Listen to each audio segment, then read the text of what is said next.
Bonjour tout le monde, ici Monsieur Cacahuète. Aujourd'hui nous sommes vendredi 8 mars 2019. Coucou Carla. Et il est 16h59. Dans ce nouvel épisode des oubliés, donc je vais vous parler d'un sujet un petit peu particulier. Il s'agit de... vous vous demandez, oui c'est vrai que d'habitude je donne un petit peu des nouvelles, tout ça, des recherches par rapport aux épisodes précédents. Le dernier épisode, si je ne me trompe pas d'oublier, c'était la semaine dernière avec Sliders. Tout simplement parce que je n'ai pas eu de nouvelles, je n'ai pas eu de réponse, pas de mail, rien, pas de message. Je n'ai pas eu non plus de nouveaux messages à mes recherches précédentes, donc à mes demandes par rapport au DVD. Donc on va démarrer le sujet de la semaine. Donc il s'agit d'un film et non pas d'une série. D'un film avec des acteurs et non pas un film d'animation. Il s'agit de... Qu'est-ce que tu veux, Carla? Il y a Carla qui me regarde. Il s'agit du film Super Mario Bros.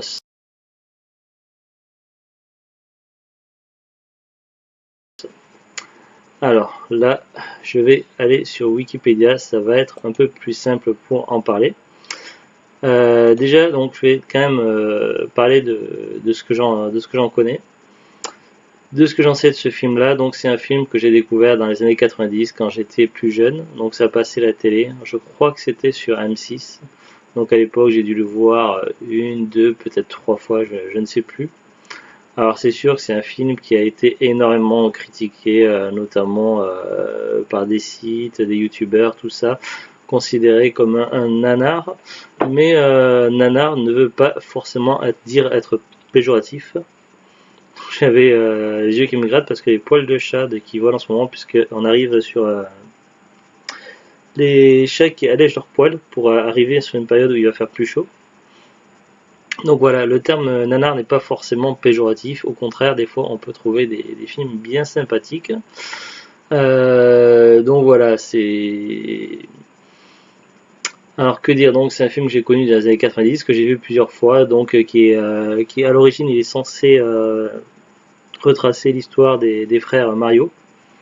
Oui, parce que curieusement, le nom de famille de Mario et de Luigi, c'est Mario. En gros, il s'appelle Mario Mario, puisque c'est également son prénom et son nom de famille. Et Luigi s'appelle Luigi Mario. Oui, bon, c'est vrai, c'est un peu con. Je sais pas d'où ça vient, ça, si ça vient du film ou si ça vient d'autres choses, des jeux vidéo ou quoi, mais c'est comme ça. Je vais essayer de me souvenir sans regarder la fiche, tout ça, donc de mémoire. Il y a un souci, donc il y a deux royaumes. Il y a notre royaume actuel, donc dans les années 90, et le royaume champignon, qui est pris de contrôle par un méchant. Donc à la base, c'est censé être Bowser, en tout cas dans les jeux vidéo. Il y a une princesse dans ce royaume champignon qui s'enfuit. Elle traverse un portail pour aller dans notre monde et elle demande de l'aide au frère Mario. Il me semble que c'est ça, sauf que je crois que dans l'histoire, il me semble qu'il y a une scène où, dans le film, si je me souviens bien, où elle est confiée en bébé dans notre monde en fait. Que quelqu'un qui l'envoie dans notre monde pour la protéger alors qu'elle est bébé. Je crois que c'est plutôt ça l'histoire, si je me souviens bien. C'est assez particulier. Les décors, les personnages, tout ça, c'est pas tourné de la même façon dans l'autre monde. J'en garde plutôt de bons souvenirs, mais on va essayer de... Peut-être que j'arriverai à mieux me souvenir en allant sur la fiche Wikipédia.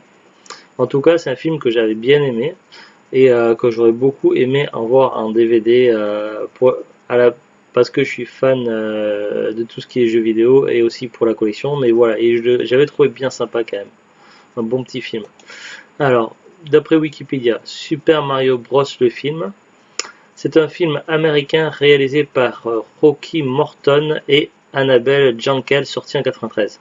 C'est marrant, il me semble qu'il y a un des sbires de Bowser qui s'appelle Morton aussi. Il s'agit d'une adaptation libre de la série de jeux vidéo Super Mario. C'est le premier long métrage en prise de vue réelle basé sur un jeu vidéo. Synopsis: les frères Mario et Luigi sont deux plombiers italo-américains de Brooklyn. Ils se retrouvent transportés dans une autre dimension où ils doivent affronter Koopa, dictateur d'un peuple constitué de dinosaures ayant évolué en forme humaine. Koopa a kidnappé la Daisy, donc jeune et belle archéologue qui détient une pierre possédant un pouvoir mystérieux. Oui, voilà, Elle se retrouve bébé dans notre monde, puis elle grandit, elle devient archéologue, elle s'appelle Daisy et non pas Peach.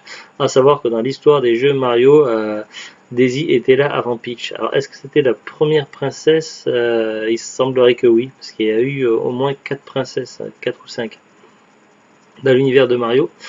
Daisy qui était apparue dans dans Donkey Kong et non même pas, non c'était pas Daisy, c'était encore une autre princesse. Ah je sais plus. Rosa, Rosie, ah non Daisy c'était plutôt la princesse qui était dans Super Mario Land le premier sur Game Boy je crois. Parce que la princesse de Donkey Kong a été reprise dans Super Mario Odyssey qu'elle réapparaît je crois. Je sais plus, je suis un petit peu perdu. C'est vrai que Mario a eu un certain nombre de prétendantes quand même. Bon, fiche technique, donc sorti aux États-Unis le 28 mai 93, le 23 juin 93 en France. Distribué donc par Hollywood Pictures aux États-Unis et Pathé Distribution en France. On reviendra là-dessus après. Alors au niveau des acteurs, donc Mario il est joué par Bob Hoskins. Donc Mario, c'est bien précisé. Luigi Mario il est joué par John Leguizamo. Koopa est joué par Dennis Hopper, Daisy par Samantha Mathis, Iggy par Fisher Stevens, Spike par Richard Hanson, Lena par Fiora Shaw, Daniela par Dana Kaminski, Todd par Mojon Nixon, Scapelli par Gianni Russo, Bertha par Francesca Roberts, Roi de Dinoatan par Lance Eriksen, La vieille dame par Sylvia Harman, le narrateur par Dan Castellaneta, Angelica par Désiré Marie Vélez, le présentateur TV par Robert D. Rayford, Goomba par Scott McTavish et Yoshi par Frank Welker. Alors, qu'est-ce qu'on peut vous dire de plus sur ce film? Le film a été tourné dans la ville de Wilmington, en Caroline du Nord. Le rôle de Mario était prévu à l'origine pour Danny DeVito. Accueil. Le film est un échec critique, bien qu'il mette en scène des acteurs de réputation tels que Bob Hoskins, John Leguizamo et Dennis Hopper. Les critiques et le public reprocheront le scénario trop léger, le jeu d'acteur caricatural, voire ridicule, et le manque de fidélité par rapport au jeu vidéo original. Sur Rotten Tomatoes, le film n'obtient que 15% d'avis positifs. L'accueil est tout aussi mauvais sur Allociné, le public lui attribuant une note de 1,5 sur 5 basée sur 1428 notes. Au box-office, il sera un grave échec, ne rapportant que 20 millions de dollars à travers le monde alors qu'il en a coûté 48 millions. Il réalisera un peu moins de 400 000 entrées en France. Alors il y a des clins d'œil aux jeux vidéo, donc des bâtiments qui s'appellent Tomb, Bullet Bill et Ostro. Le son lorsque l'on a une vie supplémentaire, le champignon vert. La bombe qui a une présence importante vers la fin. Oui, je me souviens d'une séquence avec la bombe dans le film. C'était assez sympa, j'avais bien aimé. Les serviteurs de Koopa sont des Goombas, même s'ils n'ont pas la même apparence. À l'origine des créatures à l'apparence de champignons anthropomorphes, ce sont ici des humanoïdes dont la tête a été évoluée jusqu'à ce qu'elle prenne un aspect de lézard. Les deux hommes de main qui enlèvent Daisy s'appellent Iggy et Spike. Iggy Koopa est un des Koopalings de Bowser et Spike est l'ennemi de Mario dans le jeu Wrecking Crew. Les champignons qui dans les jeux font grandir les plombiers jouent un rôle très important dans le film. Le roi de Dinoatan a été transformé en champignon poussant sur toute la ville et Mario se protège de Koopa avec un champignon qui gonfle. Yoshi est dans le film un véritable dinosaure à l'apparence de petit tyrannosaure. Lorsque Mario, Luigi, Iggy et Spike entrent dans le club, on peut observer très rapidement sur la droite de l'écran un personnage déguisé en Mario du jeu vidéo, casquette et haut rouge, salopette bleue. On entend le thème principal du jeu Super Mario Bros au tout début du film, juste avant la première scène sur les dinosaures. Lorsque Mario enclenche ses Super Bots pour s'évader du club, on peut entendre le même son que lorsque l'on meurt dans le jeu Super Mario Bros. La princesse Peach est absente de ce film. En effet, ici, il s'agit de sauver la princesse Daisy, princesse à qui l'on inventera plus tard à partir de son retour dans Mario Tennis sur Nintendo 64. une idylle avec Luigi pour compenser celle de Mario et Peach. Mario prononce son célèbre Mamma Mia en arrivant devant la tour dans laquelle se trouve Daisy. La fin du tunnel par lequel Mario et Luigi arrivent dans le désert est un tuyau comme ceux du jeu. Après la victoire sur Koopa, on peut voir Luigi faire un V avec ses doigts, c'est un signe de la main récurrent dans les jeux de Mario.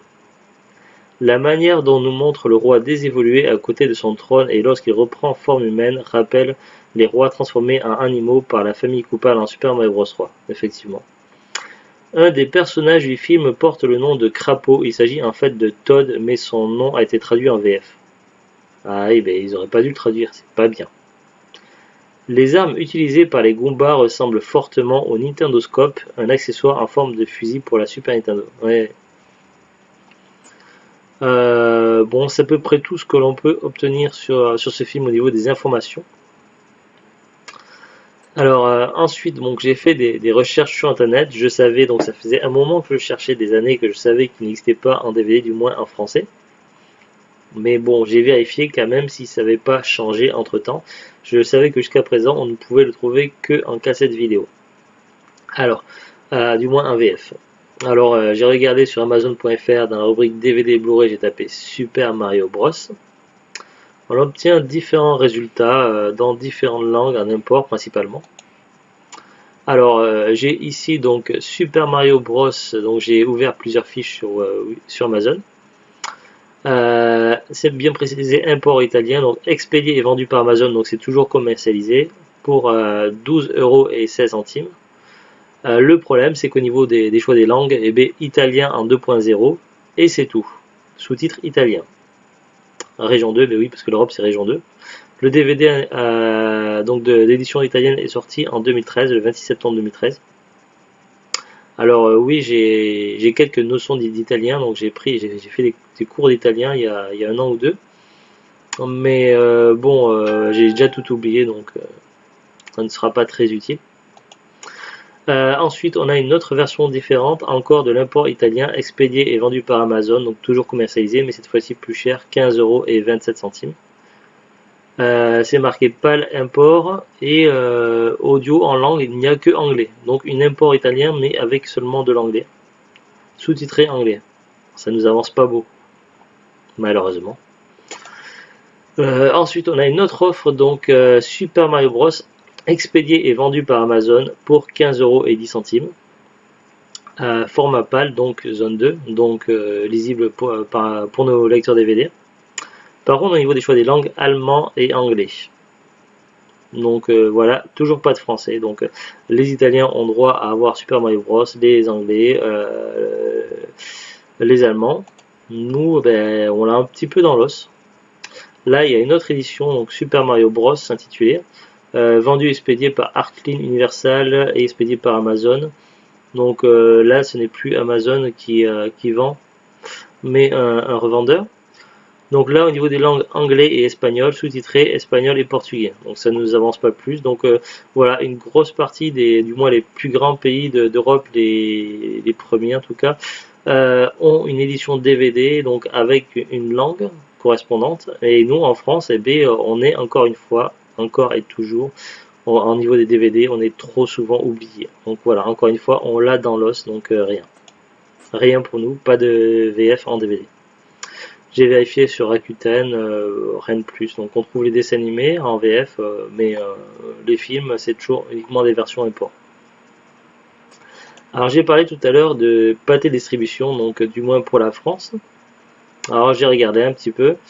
La fiche Wikipédia, j'ai trouvé donc un site internet, donc pathé.com/contact. Donc là, on a un petit formulaire, donc veuillez choisir le sujet. Donc on a plusieurs types de sujets. Donc vous avez une question concernant les DVD, Blu-ray, VOD, ou alors vous êtes un exploitant et vous souhaitez contacter la programmation, ou alors vous avez une question concernant le marketing, ou alors vous souhaitez contacter le service technique, ou alors vous souhaitez envoyer un scénario, ou alors vous souhaitez déposer une candidature ou une demande de stage, ou alors vous souhaitez contacter le service communication. Moi j'ai choisi la rubrique questions concernant DVD, Blu-ray et VOD. Donc j'ai rempli les cases et j'ai fait un petit message pour pour expliquer que voilà, dans les autres pays, il y avait une édition, donc c'était sorti le DVD de Super Mario Bros. Le film, que c'était Pathé Distribution qui détenait les droits pour la France, et que voilà, donc j'aurais souhaité, et je pense ne pas être le seul, donc j'aurais souhaité qu'il y ait une sortie en français en DVD de Super Mario Bros. Le film. Et je demandais si c'était possible que ça se fasse, et puis après, formule de politesse cordialement. Et puis mon prénom, voilà. Franchement, je ne sais pas ce que ça va donner. C'est la première fois que j'entre en contact avec Pathé, donc voilà. Je ne sais pas. Je ne sais pas. Je ne sais pas si on peut être positif ou négatif. Je ne sais pas, mais de toute façon, voilà, il n'y avait pas beaucoup d'autres options. Donc voilà, j'ai utilisé ce formulaire de contact. On verra s'il y aura une réponse ou pas. Je n'en sais rien du tout. Voilà, franchement, j'aimerais beaucoup qu'il y ait une version française. Parce que le problème, c'est que les cassettes vidéo, ben, ça s'use, ça prend l'humidité. Déjà, même si on a un lecteur magnétoscope, tout ça, bon, déjà, la qualité d'image, tout ça, est pas exceptionnelle, elle est pas ouf par rapport à un DVD. En plus de ça, la qualité d'image, tout ça, s'use très vite sur une cassette vidéo, tout ça, et sur la durée, même si on arrive un jour à retrouver une cassette vidéo, donc c'est pas mon cas, donc je n'ai pas la cassette vidéo du film Super Mario Bros. Même si j'arrivais à trouver un jour une cassette vidéo, voilà, dans quel état ça serait. J'aurais aimé avoir le film en DVD, en VF pour la collection, et je pense que je ne suis pas le seul. Et puis pourquoi les autres pays auraient droit et pas nous, donc voilà, c'est pas juste. En plus, ce film est pas si mauvais que ça, franchement, je me souviens avoir passé un agréable moment à le regarder. Et c'est un film que j'aimerais beaucoup revoir à nouveau, voilà, et puis pouvoir faire partager, pouvoir le voir avec Zouglu, tout ça, donc lui faire découvrir s'il ne l'avait jamais vu. Voilà, franchement, je sais pas ce que ça va donner, mais voilà, c'est un film que j'avais apprécié, donc que j'avais bien apprécié et que j'aimerais pouvoir retrouver à nouveau en DVD. Donc voilà. Allez, sur ce, donc je vous dis à très très bientôt et au revoir.